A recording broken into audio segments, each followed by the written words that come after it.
Hello दोस्तों, आप सभी का स्वागत है आपके YouTube चैनल हिंदी के तार में। तो जैसा कि मैंने अपनी लास्ट वीडियोस में कहा था, आप लोगों को जिस भी विषय पर वीडियो चाहिए आप लोगों के लिए कमेंट सेक्शन खुला हुआ है, जाके कमेंट करिए।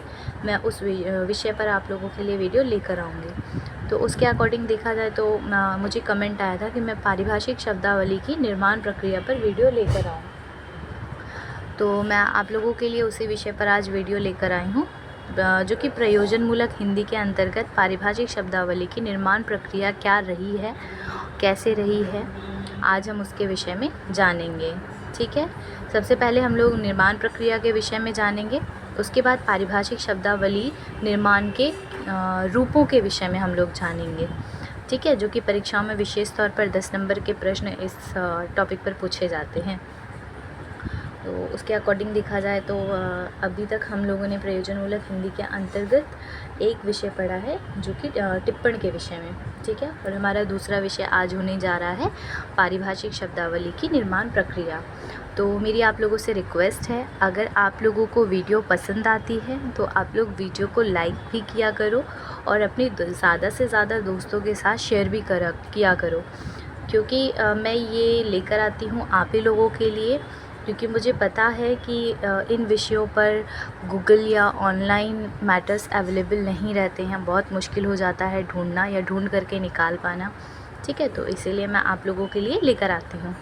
तो फिर चलिए शुरू करते हैं और जानते हैं प्रयोजनमूलक हिंदी के अंतर्गत पारिभाषिक शब्दावली की निर्माण प्रक्रिया के विषय में। ठीक है, शुरू करते हैं। पारिभाषिक शब्दावली के निर्माण के बारे में विद्वानों में मतभेद पाए जाते हैं। विद्वानों का एक वर्ग जो राष्ट्रीयतावादी कहलाता है, उनका मत है कि पारिभाषिक शब्द संस्कृत के धातु रूपों से ही बनाए जा सकते हैं। डॉक्टर रघुवीर इस वर्ग के प्रमुख समर्थक माने जाते हैं। इनके अनुसार संस्कृत भाषा धातु, प्रत्यय, उपसर्ग तथा समास शक्ति के कारण अत्यंत उर्वरा है और बड़ी सरलता से उसके आधार पर नए शब्द बनाए जा सकते हैं। इसके विपरीत कुछ विद्वानों का मत है कि संस्कृत धातुओं के बल पर तैयार किए जाने वाले शब्द कठिन होते हैं, फलतः अंग्रेजी अथवा अंतर्राष्ट्रीय शब्दावली को अपनाया जाना चाहिए। इस विरुद्ध धारणा के उत्तर में कहा गया है कि अन्य भाषा से लिया गया शब्द उर्वर नहीं होता। जैसे अंग्रेजी थर्म से लगभग 50 शब्द बनते हैं, ऐसे में प्रत्येक शब्द को हिंदी में नहीं अपनाया जा सकता। अतः थर्म के लिए संस्कृत का ताप शब्द ग्रहण कर लें तो उससे अनेक शब्द बनाए जा सकते हैं।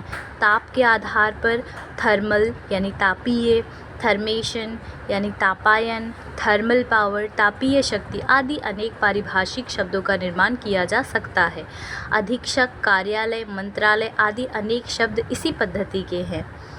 अगला पैरा है हमारा, पारिभाषिक शब्दावली के निर्माण में योगदान देने वाले विद्वानों का दूसरा वर्ग जो अंतर्राष्ट्रीयतावादी कहलाता है। इस वर्ग का मत है कि हिंदी की पारिभाषिक शब्दावली के लिए अंग्रेजी तथा अंतर्राष्ट्रीय शब्दों को यथास्थिति अपना लिया जाए।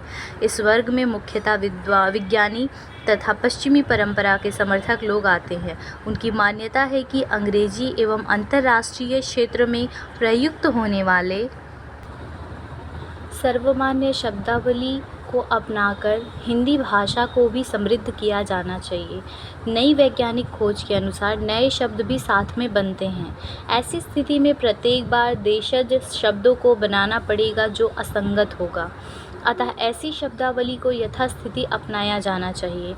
नाइट्रोजन, फ्रिज, इंटेरियम आदि अनेक शब्दों को ज्यों का त्यों अपना लेना उचित होगा। विद्वानों का तीसरा वर्ग जो साम्यवादी कहलाता है, इस वर्ग के मतानुसार हिंदी भाषा की प्रकृति तथा प्रवृत्ति को ध्यान में रखते हुए संस्कृत, प्राकृत, आधुनिक भाषाएं, अंग्रेजी तथा अंतर्राष्ट्रीय प्रयोग आदि के शब्दों को आवश्यकतानुसार ग्रहण करना चाहिए और इनकी मदद से नवीन शब्दों का निर्माण भी किया जाना चाहिए। भारत सरकार द्वारा स्थापित वैज्ञानिक तथा तकनीकी शब्दावली आयोग ने भी इसी प्रकार की विचारधारा को अपनाने की कोशिश की है। मोटर, बम, रेडियो आदि अनेक शब्द इसी श्रेणी में आते हैं।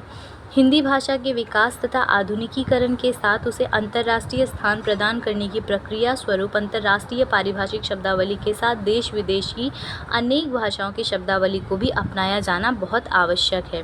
तो इस प्रकार हम देखते हैं कि पारिभाषिक शब्दावली की निर्माण प्रक्रिया के अंतर्गत 3 चरण आते हैं।